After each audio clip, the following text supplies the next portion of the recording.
네, 정치여담여담 장예찬 국민의힘 청년 최고위원, 박성민 전 민주당 최고위원과 함께하겠습니다. 두 분 어서 오십시오. 네, 3명의 장관 후보자들 어제 임명된 뒤에 인사청문회 준비에 나섰는데요. 가장 뜨거운 관심을 받고 있는 후보가 있죠. 바로 신원식 국방부 장관 후보자입니다. 신 후보자가 과거 정치에 입문하기 전에 했던 여러 발언들에 대한 논란이 이어지자 첫 출근길에서 해명에 나섰습니다. 먼저 국방부 장관 후보자로 지명된 소회와 가장 큰 논란이 된 쿠데타 발언에 대해서 어떻게 해명했는지 들어보시겠습니다. 지금 안보 상황이 그 어느 때보다 엄중하다고 하는 것은 잘 알고 계실 겁니다. 이러한 때 국방부 장관 후보로 지명된 것에 대해서 책임의 막중함을 느끼고요. 장병들이 올바른 국가관, 대적관, 군인 정신으로 무장이 돼서 군 본연의 임무에만 매진하는 군인다운 군인, 그리고 적과 싸우면 반드시 이길 수 있는 군대다운 군대를 만드는 데 성심을 다하겠습니다. 22 관련해서든 5.16이든 여러 가지 과거 발언을 해서 어떤 입장. 쿠데타에 관련된 부분에 대해서는 제 말 앞뒤가 조금 편집이 돼서 그런 오해를 불러일으키는데 어쨌든 그와 대해서는 제 생각이 확고합니다. 그 사건에 대한 대부분 확정 판결, 그다음 지금의 정부의 역사적 평가 100% 수용합니다. 네, 신원식 후보자 오늘 쿠데타 발언에 대해서 앞뒤가 편집이 돼서 오해를 불러일으켰다 이렇게 해명했는데요. 자, 그래서 저희가 조금 길긴 합니다만 후보자가 지적한 대로 최대한 편집 없이 당시 신 후보자의 발언 준비해봤습니다. 함께 보시죠. 도저히 이제 참지 못해서 쿠데타를 할 수도 있다라는 방송을 했는데 네. 어떻게 생각하십니까?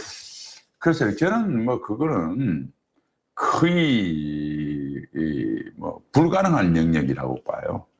왜냐하면 우리 정치 문화가 그렇게 네. 첫 번에 쿠데타를 60년대, 50년, 60년대 주로 제3세계에서 유행했던 쿠데타를 다시 할 수 있는 정도로 너무 진전이 되어버렸고요. 이건 우리 국민들이 좀 생각해야 될 게 애국심 있는 군인들은 뭐하냐 이런 댓글 많잖아요.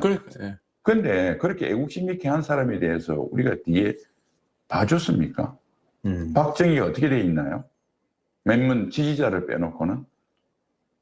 그 다음에 이승만 대통령, 박정희 대통령, 그 다음에 최근에 전두환 대통령까지 사람들은 권력욕 독재자는데 12.12하고 박정희 대통령이 돌아가시는 그 공백기에 서울에 보면 일어나고. 그래서 저는 그때 당시 나라 구해야 되겠다 나왔다고 봐요. 그리고 실제로 우리가 3조 호황을 열었잖아요. 당군의 최대화. 제일 잘 물론 살았죠, 그 뒤로부터 그때 제일 잘 살았죠. 권력을 잡는 과정에서 네. 이렇게 권력이 있다 보니까 돈에 대한 문제도 있고 있겠죠. 지금 어떻습니까? 몇 번을 틀어서 다 했잖아요. 그런데 지금 또 광주에서 사격용 방문한 적도 없는 전 대통령을 불러서 지금 광주에서 저 망신을 주는데 헬기 사격. 지금 누구 국민 하나 보호해 주는 사람이 있습니까? 그러니까 한국에 쿠데타 있을 수 있는 확률은 제로다. 저는 그렇게 보고요. 쿠데타가 불법적인 행동이지만은 설사 불법의 형태를 띠고 나중에는 한국에 도움이 되는, 그러니까 5.16 같은 게 정치법적으로는 쿠데타인데 우리가 농업화 사회에서 산업화 사회로 바뀌었기 때문에 사회, 경제, 철학적으로는 혁명이거든요. 쿠데타뿐만 아니라 우리 한국에 국가를 위시한 사람들이 많이 나오게 하고 나라가 잘 되려면 미국처럼 애국의 생태계를 만드십시오. 연평해전이나 전투에 나와서 죽어도 세월에서 수학여행 가다 수영여행 가서 아픈 사람에 대해서 제가 처매하는 게 아니고 그것도 우리가 보상을 하고 도와줘야죠. 그러나 그거보다는 나라 위해서 싸운 게 한 10배 정도 보상을 더 받아야 되지 않나요? 네, 쿠데타를 옹호했다는 논란을 빚은 신원식 후보자의 발언 앞뒤로 길게 들어보셨는데요. 자, 어떻게 보셨습니까? 두 분께서는 편집으로 인해서 맥락이 달라졌다 이렇게 느끼셨습니까? 박성민 최고께 먼저 여쭐까요? 아니 편집 때문이다라는 거는 그냥 저는 변명이다라고 생각을 하고요. 이분 같은 경우에는 우리가 방금 본 영상뿐만 아니라 수많은 막말의 전력이 있습니다. 그리고 역사에 대해서 굉장히 왜곡된 인식을 가지고 있는 분이라는 것도 홍범도 장군에 대한 발언이나 아니면 과거에 있었던 2016년에 있었던 촛불혁명 이런 부분들에 대해서도 촛불혁명은 반역이다. 그런데 5.16 군세 쿠데타는 혁명이다. 이런 이런 식으로 말씀을 하시면서 굉장히 이 군사 독재라든지 당시에 일어났던 군사 쿠데타를 옹호하는 발언들, 그리고 시민들이 했던 촛불 항쟁에 대해서는 그것을 굉장히 폄하하는 발언들, 이런 것들을 이어오신 분이기 때문에 제가 봤을 때 이분은 명백히 부적격자다. 왜곡된 역사인식 그리고 잘못된 정치인식을 가진 분이 도대체 어떻게 국방부 장관으로서의 직책을 제대로 수행할 수 있는 분인가, 그런 점에서 굉장한 의문이 듭니다. 네, 장혜찬 최고께서는 어떻게 들으셨습니까? 적어도 방금 전 들려주신 그 영상의 앞뒤 발언을 보면 쿠데타를 옹호한다거나 뭐 쿠데타를 할 수 있다 이런 느낌으로는 전혀 들리지 않아요. 다만 애국심을 강조하는 내용이었던 것 같고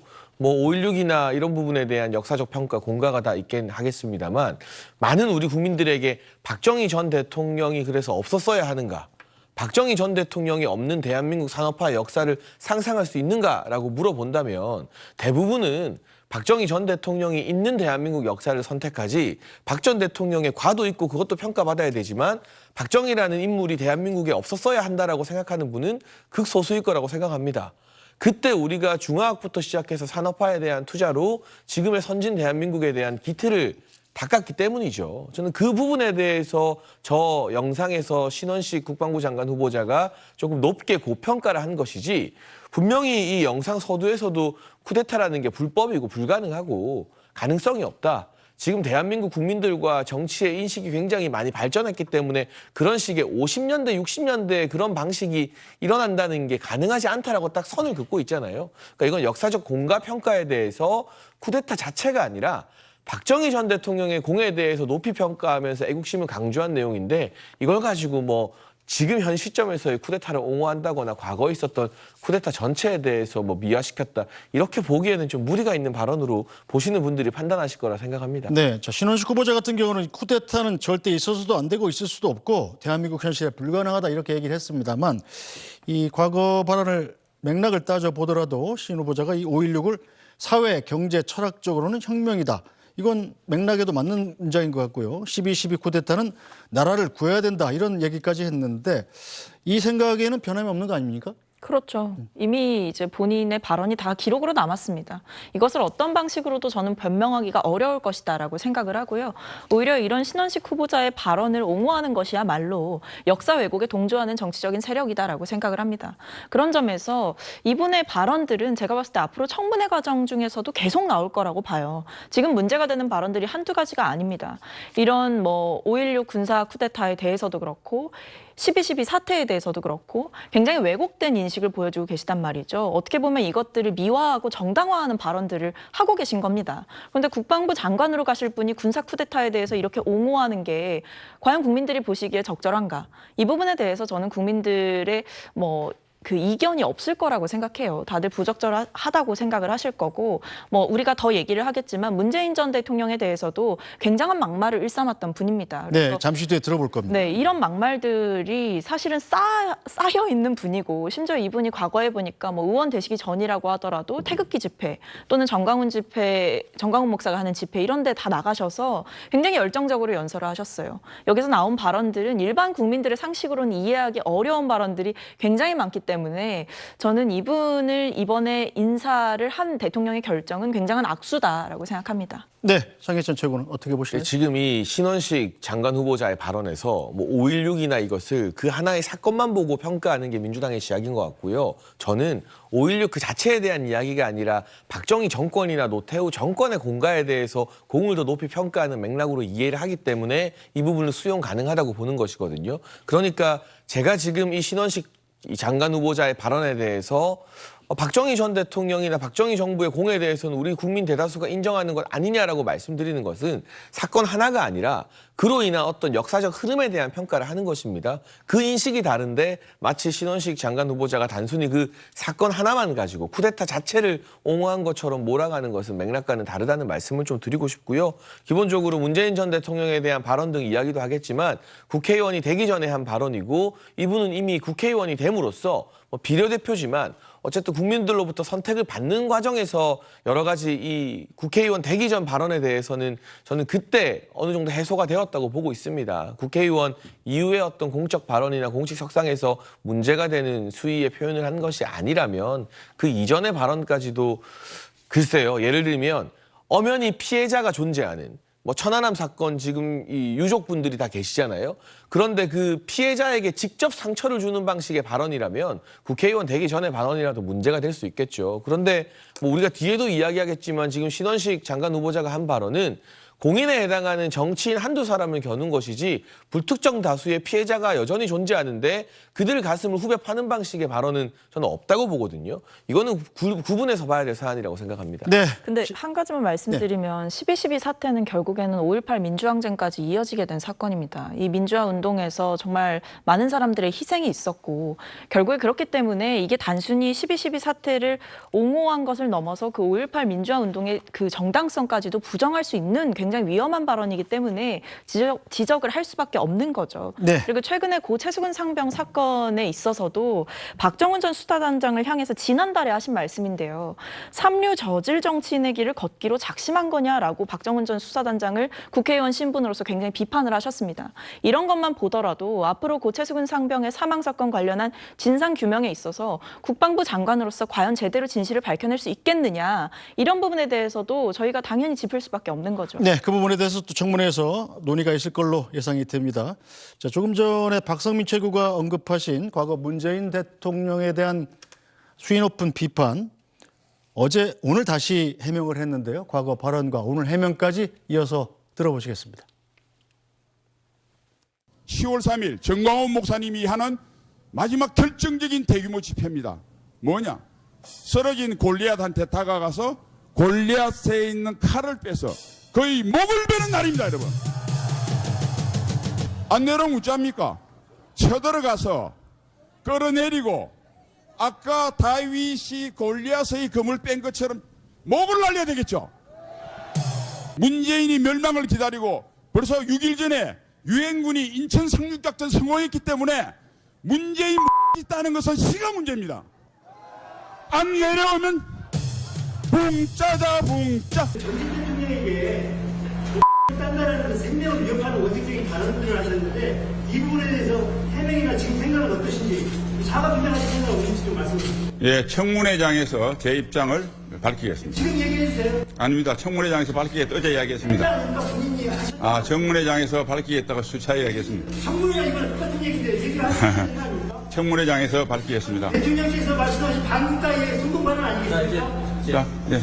예, 이상 질문이 없으신 걸 알고 감사합니다. 자주 뵙겠습니다. 네, 신원식 후보자 문 전 대통령에 대한 발언에는 사과하지 않았습니다. 인사청문회장에서 밝히겠다 입장만 반복했는데 신 후보자의 입장, 태도 어떻게 해석해야 할까요? 아니 이건 정치적 비유죠. 뭐 실제로 문재인 전 대통령에게 위해를 가하겠다는 것이 아니라 그 앞에 이제 성경에 나오는 다윗과 골리앗 예시를 들고 그 다음에 이 표현이 나온 거잖아요. 과한 표현이고 공인의 신분으로 하기엔 부적절하다는데 이론이 없습니다만 저 당시 민간인 신분으로 시위에 나가서 정치적 비유를 한 거죠. 문재인 전 대통령을 끌어내리겠다. 그러니까 대통령직 수행을 더 이상 용납하지 않겠다라는 그런 강성 발언이긴 합니다만 이것이 그 당시 현직 대통령이었던 문재인 전 대통령에 대한 직접적 위해나 물리적 위협이라고 보는 것은 정치적으로 이 비유적인 표현을 쓴 것인데 과격했다, 과했다, 민간인 시절이지만 좀 과한 표현에 대해서 사과할 용이 없느냐라고 하는 거야 뭐 상식적인 질의가 될 수 있겠습니다만 이걸 가지고 뭐 진짜 위해를 가하려고 했다거나 이런 식의 프레임을 만드는 건 좀 지나친 비약인 것 같습니다. 네, 박성민 전 최고는 문재인 대통령을 존경하고 또 친한 입장이잖아요. 받아들이는 느낌이 다를 것 같은데요? 아니 이거는 근데 문재인 전 대통령님과의 관계를 떠나서 국민들이 보시기에 이분은 그냥 극단적인 보수 인사로밖에 보이지 않을 거예요. 그러니까 정말 건전한 상식과 합리적인 식견을 가진 사람이 아니라 이른바 뭐 정광훈 목사 집회에 가서 그 세력들과 결탁한다거나 또는 태극기 집회에 가가지고 일부 극단적인 지지자들에게 열광을 받기 위해서 저런 발언들을 굉장히 서슴지 않는 분이라는 인식을 주는 거죠. 실제로 그러고 공천받은 거 아닙니까? 황교안 대표 체제에 지나면서. 그러니까 저는 이분을 보면은 굉장히 극보수적인 인식을 가지고 있고 굉장히 왜곡된 역사 인식을 가지고 있다. 이 모든 게 딱 들어맞는 사람이다라는 생각이 들어요. 홍범도 장군에 대해서도 무려 작년 국정감사에서 이분이 먼저 홍범도 장군에 대한 역사 왜곡을 시작을 했고요. 지금 우리가 봤던 그 영상에서도 보면 아니 어떤 좀 정상적인 생각을 가진 사람이라면 저런 공개된 장소에서 전직 대통령의 뭐 목을 따겠다 이런 발언은 할 수가 있는 겁니까? 그리고 저분이 사실 저 집회에 나가고 나서 공천받은 것까지 생각해보면 정치할 생각이 있었던 거 아니겠어요? 정치할 생각이 있었는데 저런 발언을 했다라는 거는 본인의 업보를 스스로 쌓은 거죠. 그리고 이제 와서 갑자기 청문회장에서 얘기하겠다? 어떻게 과거의 발언이 지워질 수 있겠습니까? 과거의 발언 역시도 공직 후보자로서 당연히 검증받아야 될 대상이고 국방부 장관직을 수행함에 있어서 제대로 된 합리적인 생각을 가진 사람이냐 이런 것들은 종합적으로 검증할 수 있는 문제죠. 네, 자. 근데 저는 좀 이해가 안 되는 게요. 이게 정치적 비유이고 정치적 맥락이라고 생각을 해보면 지금도 민주당의 현직 국회의원들이 촛불 탄핵 집회 나가가지고 현직 대통령 끌어내리겠다고 탄핵하겠다고 하지 않습니까? 물론 이 목에 해당하는 과격한 표현은 없습니다만 현직 신분으로 대통령 탄핵을 이야기하는 것에 비하면 민간인 신분이고 국회의원 아닐 때 대통령에 대해서 강도 높게 비유로 비판한 것 어느 쪽이 더 무거운 책임감을 져야 되느냐. 지금 탄핵 선동하는 민주당 국회의원들이 더 큰 책임감을 느껴야 되는 것이고 그분들이 뭐 목을 비유로 한 과격한 표현은 안 쓰지만 대통령 배우자에 대해서 대선 기간 내내 그리고 지금까지도 그 말도 안 되는 뭐 줄리니 뭐니 하는 음모론까지도 지금 퍼뜨리고 있는 게 민주당 정치인들의 실상이잖아요. 왜 본인들의 이 허물은 돌아보지 못하고 신원식 장관 후보자가 국회의원 되기 전에 했던 다소 과격한 정치적 비유에 대해서 이걸 비유나 맥락이 아니라 그냥 말 그대로의 어떤 위협으로 받아들이는 것인지 그런 식이라면 지금 촛불 집회 나가고 그런 말도 안 되는 이 대통령 배우자에 대한 이 공격성 음모론을 펼치는 민주당 의원들에 대해서도 먼저 국회의원 자격이 없다고 해야 될 것 같고요. 신원식 장군 지금 오늘 보도 나온 것도 알겠지만 뭐 과거 유승민 전 의원에게 1,000만 원 후원, 이준석 전 대표에게 250만 원 후원. 저분이 저 발언을 했지만요. 저런 어떤 보수적 인식 때문에 국회의원 된 건 아니에요. 그 당시 미래통합당 만들어지고 보수가 통합하는 과정에서 명확하게 유승민 전 의원과 바른미래당 쪽의 지분으로 국회의원이 되신 분입니다. 근데 그 당시에 사실 민간인 시절의 어떤 발언에 대한 과격성 문제보다는 군사 전문가로서의 전문성에 높은 평가를 했으니까 그 똑똑하고 올바른 소리 많이 하시는 유승민 전 의원이 공천을 준 거겠죠. 네. 그럼 적어도 민간인 시절 과격 발언에 대해서는 저는 미래통합당 총선 공천 과정에서 어느 정도 이건 문제가 안 된다는 검증을 통과한 것이라고 보고 있습니다. 네, 과거 문제는 과거 문제대로 논의가 되겠습니다만 신원식 후보자가 국방부 장관이 될 경우에 당장 당면한 문제도 있습니다. 문재인 정부 시절에 체결된 9.19 남북 군사 합의를 폐기해야 된다. 이런 입장을 다시 한번 주장을 했단 말이에요. 이건 어떻게 봐야 될까요? 저는 굉장히 위험한 발언이라고 생각을 합니다. 물론 9.19 군사합의가 체결이 됐는데 북한이 제대로 이것을 이행하지 않고 또는 군사적인 도발을 계속 이어가는 행위에 대해서는 뭐 여야를 막론하고 강하게 규탄해야 된다라고 생각을 하는데요. 9.19 군사합의라는 것은 결국에 한반도 내에서 군사적인 우발적 충돌이 일어나지 않게 하는 안전판으로서의 역할을 합니다. 그리고 또 한편으로는 남한, 그러니까 우리나라가 북한보다 조금 더 도덕적인 우위를 점할 수 있고 북한이 그 군사합의를 어겼을 때 여러 가지 비판이나 제재를 가할 수 있는 지렛대로서의 역할을 하기도 하는 거거든요. 근데 지금 갑자기 9.19 남북 군사 합의를 폐기해야 된다라고 재주장하는 것은 사실 윤석열 정부에서 보여지고 있는 이 대북 정책의 궤를 같이 하는, 그러니까 정권에 충성하는 발언 중에 하나다라고 생각을 하고, 군 전문가라면 사실 아실 겁니다. 북한이 지금 누구보다 바라고 있는 게 이 군사 합의의 폐기일 거거든요. 그렇게 되면 우리가 오히려 이것을 나서서 폐기하면 군사 도발을 할 수 있는 그 명분들을 더욱더 열어주는 거라고 생각을 합니다. 네. 그런 점에서 사실 안전판으로서 최소한의 역할과 의미를 지니고 있는 이 합의를 그 폐기하는 것을 입에 올리는 거는 사실은 국방부 장관으로서 사실 해서는 안 될 굉장히 좀 위험한 발언이다라고 평가합니다. 네. 아니죠. 9.19 군사 합의는 우리가 일방적으로 북한에게 사기당한 합의입니다. 지켜지고 있나요? 종이 조각이 된 지 오래예요. 북한은 김정은이 푸틴 만나러 가는 날에도 동해로 탄도미사일 발사했어요. 이거 안 지켜진 지 너무 오래됐습니다. 이게 예를 들면 우리 서로 괴롭히지 말자는 합의인데 한쪽은 이 합의를 지키지 않고 계속 저를 괴롭혀요. 근데 제가 이거 붙들고 이 합의 나는 지켜야지. 이게 얼마나 바보 같은 일입니까? 근데 그 바보 같은 일 때문에 우리 국민들의 안전이 위협을 받는다고 생각하면 우리도 북한의 이런 어처구니 없는 도발에 대해서 때로는 아주 강력한 맞대응을 할 수 있다는 걸 선언적으로 보여줄 필요가 있는 것이고요. 이미 유명무실해졌고 어떠한 실효적 이 효과도 발휘하지 못하고 있는 휴지 조각이 된 합의를 계속 붙들고 우리 혼자 이 합의의 정신에 대해서 어쩌고 저쩌고 하는 게 너무나 무의미하고 결과적으로는 완전히 실패한 부도수표가 되었던 문재인 전 대통령의 어떤 친북 정책, 김정은 위원장의 비핵화 의지를 내가 확인하고 왔다라고 말했던 이 사상 초유의 사기를 당한 것인지 아니면 사기를 함께 친 공범인지는 모르겠습니다만 그 파탄난 남북 정책에 면피를 하기 위해서 이걸 억지로 부여잡고 있는 것이지 실효적인 의미도 상징적인 의미도 이미 다 빛이 발해서 낡은 지 오래입니다. 네, 신원식 장관 후보자의 해명은 오늘은 좀 달라졌습니다. 자, 9.19 군사합의는 폐기되는 것이 바람직하다고 개인적으로 생각해 왔지만 장관이 만약에 된다면 전반적으로 보고 추가로 보완할 게 있으면 최대한 시간 내에 보완하겠다. 국방부 단독으로 결정할 수는 없는 일이다. 이렇게 얘기를 했습니다. 아니 그러니까 저는 이 군사합의 폐기 이런 거 입에 올리시는 분들한테 여쭤보고 싶은 거는 그러면 우리나라 국방부 장관으로서 뭘 해야 되는 것이냐. 그 장관으로서의 본분에 대해서 좀 여쭤보고 싶어요. 가장 좋은 것은 우리나라 안에 군사적인 긴장을 최소화하는 것이 가장 중요한 거 아니겠습니까? 그게 결국 국민의 안전과 생명을 지키는 일이고 북한의 도발에 대해서는 강하게 대응을 한다고 하더라도 제가 앞서 말씀드렸듯이 이것을 폐기하게 되면 북한이 더 악랄한 방식으로 도발을 할 수 있게 하는 오히려 그것을 우리가 정당화시켜주는 그런 효과, 그러니까 그런 부작용을 낳을 수도 있는 거거든요. 왜 그런 부작용에 대해서는 심지어 외신에서도 또는 외국의 전문가들도 우려를 하고 있는데 폐기라는 말을 그렇게 쉽게 올릴 수 있는가? 결국에는 한반도의 군사적 긴장을 높임으로써 이득을 얻는 세력이 누구냐? 저는 이렇게밖에 말씀을 드릴 수가 없고 결국에는 한반도 안에서 군사적 긴장을 최소화하기 위한 여러 가지 수단들을 동원하는 과정 중에 이 군사합의가 작동을 하고 있고 이것을 기반으로 북한이 어떤 행위를 했을 때 거기에 대해서 강력하게 비판할 수 있는 근거가 되기도 한다. 이런 점들은 왜 보지 못하고 오로지 이런 방식으로 강경 대응만을 외치느냐 이렇게 말씀드리고 싶습니다. 네. 이제 MB정부 때 김관진 장관이 천명했던 것처럼 북한의 도발에 대해서는 원점 타격한다라는 강력한 의지를 보여줘야 되는 것이고요.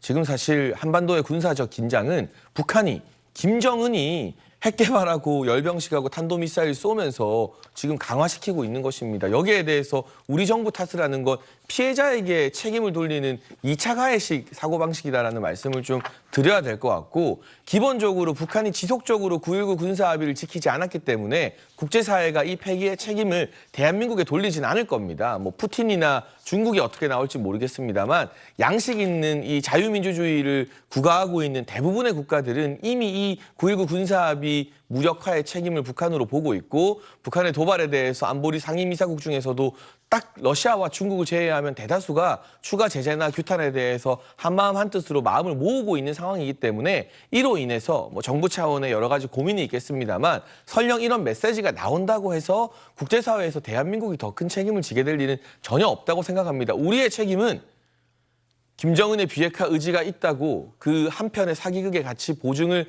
서주는 바람에 그때 국제사회로부터 우리가 책임을 지게 되었던 것이지 지금 상황에서 북한의 원칙적이고 강력한 대응을 한다고 해서 우리가 국제사회의 지지를 받지 못할 일은 없다고 생각합니다. 네, 신원식 후보자 논란 여당 내에서도 서로 결이 다른 목소리도 나오고 있습니다. 듣고 가시죠. 장관이라는 어떤 임무에 들어서게 되면은 과거에 이제 하셨던 조그마한 사적인 문제나 또 어떤 개인적인 어떤 표현을 갖다가 지금 공적인 일에 대입해서 그 문제를 제기하면은 지금 제가 볼 때는 이건 앞으로 그것은 정치가 발전이 없습니다. 또 행정도 마찬가지고 그래서 그 사람이 갖고 있는 국가관이 과연 어떤 것이냐 또 그 사람이 갖고 있는 그런 상식적인 실용주의적인 정치나 또 행정을 할 수 있느냐 이 평가를 저는 좀 여야가 했으면 좋겠다. 지금까지 봤을 때는 저는 수도권 선거에 굉장히 마이너스인 후보자가 아닌가. 우리 당이 너무 그냥 지지층 결집만을 위해서 달려가는 하나의 흐름을 뚜렷하게 보여주는 인물이라고 보여지거든요. 그리고 저는 심지어 지지층이 그걸 좋아하시는지도 모르겠어요. 센 분들 빼고는 오히려 약간 저희 당의 느슨한 지지층을 떨쳐내는 거 아닌가. 저는 좀 진짜 그렇게 위기감을 가지고 있습니다. 네, 박성민 최고. 홍문표 의원은 지금 국민의힘 사선 의원인데 이 조그마한 사적인 문제다라는 입장인 거고요. 자, 천하람 위원장 같은 경우는 내년 총선에서 별 도움이 안 되는 마이너스 후보자라고 평하고 있습니다. 그러니까 저도 앞서서 말씀을 드렸는데 이번 인사는 사실 악수예요. 윤석열 대통령에게 좋을 것이 하나도 없는 인사들로 총망라를 해놨습니다.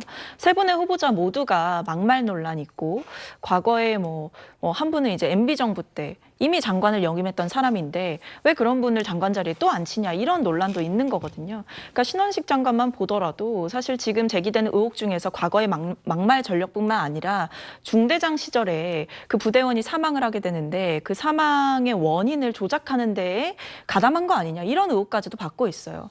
그러니까 그렇기 때문에 이분이 과연 국방부 장관 후보자로서 제대로 된 자격을 갖추고 있느냐 이런 것들을 굉장히 철저하게 검증하게 될 수밖에 없을 것이고 지금 얘기하고 있는 이 굴구 남북 합의를 파기해야 된다 이런 것들도 결과적으로 봤을 땐 북한에 오히려 강공할 수 있는 판을 깔아준다라는 명목에서 국방부 장관으로서 이 한반도의 군사적인 긴장을 완화하기 위한 실질적인 조치를 강구하는 대신에 오히려 북한을 공격해야 된다 또는 북한에게 강하게 맞서야 된다 이런 식으로 하면서 한반도의 긴장을 더 부추기고 갈등을 이용하는 방식으로 정치를 해오는 게 아닌가라는 생각이 들어서 굉장히 우려가 되고 지금 사실 국방부 장관이 되셨을 때 중요한 건 고 최수근 상병 사건 관련한 외압 의혹의 진상을 규명하는 것이 중요할 텐데 이분이 과거 중대장 시절에도 이 부대원의 사망 사고의 원인을 은폐하는 데에 좀 가담한 거 아니냐 이런 의혹이 있는 만큼 과연 이 시점에 이 인사가 적절한 인사냐 많은 국민들께서는 제가 봤을 때 물어볼 거라고 생각을 합니다. 네, 장혜찬 최고는 어떻게 보십니까? 천하람 위원장 같은 경우는 지금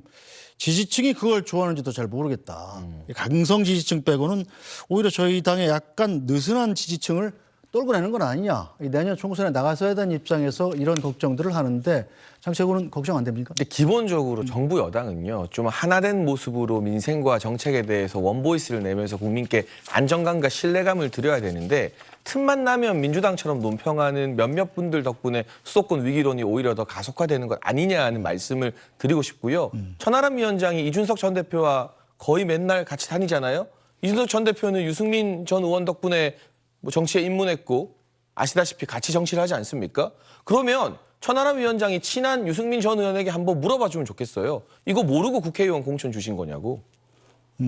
이 국회의원 되기 전에 이 태극기 집회나 이런 데서 발언하시는 거 다 알았을 거 아닙니까? 근데 제가 분명히 말씀드리고 이 말에 누구도 부인 못할 겁니다. 신원식 국방부 장관 후보자를 국회의원 비례대표 당선권으로 추천한 장본인 유승민 전 의원 아닙니까? 그러면 같이 정치를 하는 그들 안에서 교통정리하고 이거 몰랐는지 몰랐다면 무능인 것이고 알았다면 국회의원 할 때는 괜찮은데 장관 할 때는 갑자기 안 되는 겁니까? 그러니까 이준석 전 대표나 유승민 전 의원이랑 가까우시니까 먼저 물어보신 다음에 이 책임에 대한 입장 정리부터 좀 이 단일 대우로 하시라라는 말씀을 드리고 싶고요. 물론 민간인일 때 했던 과격한 발언에 대해서 국민적 우려가 있겠습니다만 적어도 신원식 장관 후보자 같은 경우는 국회의원이 되고 나서 공적인 부분에 있어서 이렇게 무리를 일으키거나 국민 눈높이에 맞지 않는 발언을 한 바 저는 없다고 보고 있습니다. 또한 합참 지휘본부장을 할 정도로 한미연합훈련에 탁월한 전문성을 가지고 있기 때문에 가면 갈수록 한미동맹의 중요성이 강화되는 이 시점에서는 누구보다도 더 풍부한 현장 경험을 가진 전문가다. 그래서 인선이 된 것으로 판단하고 있습니다. 네, 박서민 최고. 근데 사실 저는 이분을 이제 국민의힘에서 굉장히 방어를 하려고 하다 보니까 이분의 군사적인 전문성 이런 것들을 거론을 하시거든요. 근데 사실 과거에 직책을 훌륭하게 수행하셨는지 안 했는지는 따져봐야 되겠습니다만 저는 이분이 국회의원 되시고 최근에 기억하실 겁니다. 북한에서 무인정찰기 를 보내서 우리의 상공이 뚫렸던 적이 있습니다. 심지어 그게 휘젓고 다니는 동안 군에서 제대로 파악을 못한 초유의 사태가 있었어요. 윤석열 정부에. 근데 그러고 나서 대통령실, 그러니까 우리 당의 김병주 의원께서 그 무인정찰기의 궤도를 추측해서 이야기를 하시면서 이것은 용산 대통령실 상공을 촬영했을 수도 있다. 이런 발언을 했단 말입니다. 그리고 그 이전에 민주당에서는 용산으로 대통령실을 이전하는 것이 심각한 안보 공백을 초래할 수 있다. 이런 우려를 종합적으로 제기를 했었는데 여기에 대해서 일단 신원식 의원은 당시에 용산 이전을 굉장히 옹호를 하셨어요. 이것이 군 공백을 불러일으킬 리 없다. 안보 공백을 불러일으킬 리 없다라고 옹호를 하셨고 두 번째, 이 무인기 정찰 궤도를 추측한 의원을 두고 간첩이라는 식으로 몰아가셨어요. 근데 결과적으로 봤을 때는 국정원 발표에 따르면 맞았던 거죠. 그 궤도가 맞았습니다. 민주당이 발표한 궤도가. 근데 그런 점에서 이분이 과연 제대로 된 이 상식을 가지고 있고 제대로 된 판단을 하시는 분인가. 오로지 정권에 충성하기 위해서 무조건 쉴드치고 무조건 용산 대통령실을 눈에 들기 위한 그런 발언들만을 오히려 하는 분이 아닌가 싶어서 그 최근에 북한 무인 그 정찰기 사건만 보더라도 이분이 군 전문가로서 또는 국방부 장관이 될 만한 자질을 가졌다고 보기가 굉장히 어려워요. 그때 결국에는 본인이 한 말이 거짓으로 탄로나서 굉장히 망신당했던 거 아닙니까? 제가 이분이 여기서 어떤 전문적인 지식과 식견을 가지고 있다는 건지 잘 반박을 모르겠어요. 좀 해야겠어요. 네. 삼성 장군 출신으로 합참 지휘본부장을 했는데 적어도 똑같은 장성 출신인 김병주 의원보다는 이 군에 있을 때 커리어로는 비교가 안 될 정도로 훌륭한 분인 것이고요. 무인기 정찰 이야기하셨는데 윤석열 정부에서는 무인기가 들어온 것을 파악하고 실시간으로 추적했으나 이게 워낙 소형이라 격추시키는 데는 실패한 것입니다. 문재인 정부 때는 무인기가 들어온지도 모르고 있다가 우리 국토를 한 바퀴 돌고 저기 충청도 지역 산에 떨어진 걸 민간인이 주워서 신고해서 나중에 알게 됐어요. 들어왔는지도 몰랐던 정부 사람들이 그래도 들어온 건 알고 국민들에게 실시간으로 정보를 공유한 정부에 대해서 무인기 가지고 말하는 건 너무나 적반하장이다라는 말씀을 드리고요. 적어도 합참 지휘본부장이라는 것은 우리 대한민국 군대와 미군의 훈련을 총괄하는 경험을 했다는 뜻입니다. 그리고 이 한국군이 나아가야 될 방향 중에 가장 중요한 게 미국에 있는 전략자산 전개라든가 북한이 꺼려하는 여러 가지 이 무기 하나만으로도 판도를 바꿀 수 있는 것들을 함께 전개하는 훈련을 이제부터 더 많이 하기로 한미 양국 간의 정상 합의도 도출되지 않았습니까? 워싱턴 선언도 나왔고요. 그 부분에 있어서 한미 연합훈련의 이 경험이 가장 중요한 기준이라고 생각해 보면 합참 작전본부장을 했다는 이 경력이 국방부 장관 인선에 있어서는 가장 중요한 배경이라고 봅니다. 네, 계속해서 민주당 움직임도 좀 알아보죠. 신원식 국방부 장관 후보자가 아직 임명이 전이기 때문에 현재까지 국방장관은 이종섭 국방장관입니다. 민주당이 이종섭 국방장관에 대한 탄핵 추진에 나섰다가 결국 탄핵을 추진하지 않기로 결정을 했습니다. 들어보시죠. 이종섭 장관 인사 관련해서는요, 그 민주당의 해임 요구를 실질적으로 받아들여서 사의 표명 형식을 빌린 사실상의 경질로 봅니다. 그렇다고 해도 최상병 순직의 수사 외압 의혹을 덮을 수는 없습니다. 더불어민주당은 모든 수단을 총동원해서 특검을 반드시 관철을 시킬 것입니다. 네, 민주당이 왜 탄핵 수출을 하려다가 안 하기로 했느냐를 질문을 하려고 그랬는데 이 박성민 최고가 무인기에 대해서 잠시 할 얘기가 있다는군요. 네, 앞에서 장예찬 최고께서 말씀하신 것 중에 사실과 좀 다른 얘기가 있어서요. 네. 문재인 정부 때 무인정찰기가 이제 우리 상공을 통과했는데 몰랐던 게 아니라요. 이것은 드러난 사실에 따르면 당시 황교안 직무대행 시절, 그러니까 박근혜 정부 시절이죠. 그때 통과한 것으로 알고 있습니다. 그렇기 때문에 당시 박근혜 정부에서 제대로 대응하지 못했다라는 책임론이 확산됐던 점을 다시 한번 말씀드립니다. 네, 무인기에 대해서는 또 굉장히 복잡한 문제이기 때문에 이제 논의가 길어질 것 같아서 계속 진도 나가겠습니다. 자, 박성민 최고. 이종섭 장관의 탄핵 소추안은 민주당이 왜 추진하다가 또 갑자기 안 하게 된 건가요? 아직은 이제 의견 수렴 단계로 알고 있습니다만 어쨌든 이 국방위원들의 그 표명이 우려 표명이 좀 있었다라는 점이 결정적이었다고 알고 있습니다. 왜냐하면 일단 탄핵 소추를 하게 되면 의견 수렴을 과정한 그 의견 수렴 과정 중에서 무슨 얘기가 나왔냐면 탄핵 소추가 되고 직무가 정지되게 되면 굉장히 이 엄중한 안보 시기에 국방부 장관의 빈자리가 커질 수 있기 때문에 이런 안보 공백을 초래하는 것이 맞느냐. 그렇기 때문에 민주당 입장에서는 탄핵 소추라는 것보다 국회에 발의된 특검법을 통해서 그것을 통과시키면서 특검을 통한 진상규명을 하자라고 결론을 내린 것으로 보입니다. 왜냐하면 실제로 그 민주당 소속의 국방위원들이 원내대표를 만나서 면담하면서 이런 안보 공백에 대한 우려를 좀 말씀을 많이 하셨다고 해요. 네. 이런 상황에서 국방부 장관의 직무가 정지되고 만약에 그것이 책임론으로 민주당에 오게 된다면 상당한 정치적인 부담을 지게 되지 않겠습니까? 네. 그런 점에서 안보 공백은 최소화하되 이종섭 국방장관이 이번 최수근 상병의 사건에 있어서 외압을 행사하는 주체로서 가담했느냐 아니냐 이 부분은 특검법을 통해서 밝히자 이렇게 결론이 난 것으로 보입니다. 네, 장희철 최고. 민주당은 지금 탄핵을 안 하더라도 특검은 반드시 해야 된다 이런 입장인데 어떻게 보고 계십니까? 네, 저 개인적으로 민주당이 탄핵이나 특검 운운하는데 아무 관심이 없어요. 왜냐하면 이미 다 판판이 깨졌잖아요. 이상민 장관 탄핵안 발의했는데 헌법재판소에서 9대0 만장일치로 회초리 맞았으면 반성하는 신용이라도 해야 되는데 그게 아니니까 또 탄핵을 한다 만다.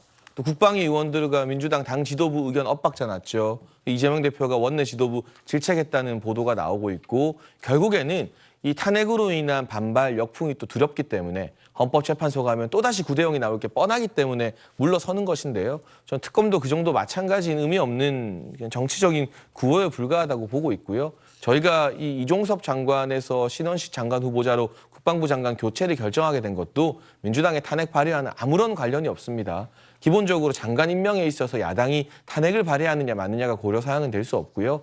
우리 통일 라인이 통일부 장관과 비서관 먼저 교체되었기 때문에 안보 라인 같은 경우도 순차적으로 1년 반 정도 1기가 고생을 했으면 2기 체제가 들어서는 게 일반적이고 당연한 일입니다. 안보실장 같은 경우는 조금 이르게 이미 2기 체제가 들어서서 조태용 안보실장 체제가 확립이 되어 있고 국방부 장관뿐만이 아니라 이 대통령실에 국방 관련된 비서관들도 2기 체제로 순차적으로 교체되고 그다음은 또 외교 라인의 순서가 되겠죠. 이건 일반적인 국정 운영의 타임 스케줄에 의한 것이지 민주당이 탄핵 발의하고 말고 이런 것들이 장관 인사에 영향을 끼칠 가능성은 제로라고 생각하시면 됩니다. 네, 박선미 씨. 사실 민주당 입장에서는 이 개각의 의도가 굉장히 불순하다라고 보는 거죠. 왜냐하면 이종섭 국방장관을 통해서 우리가 이 진상규명을 전격적으로 하려고 하던 시기였고 그리고 정치적으로 책임을 묻는 행위도 하려고 했던 겁니다. 그런데 지금 고 최수근 상병의 사망 사건 관련해서 진상규명이 이루어지고 있는 과정 중에 이종섭 장관을 비롯해서 대통령실의 안보 라인도 쇄신된다라는 얘기가 나오는 거예요.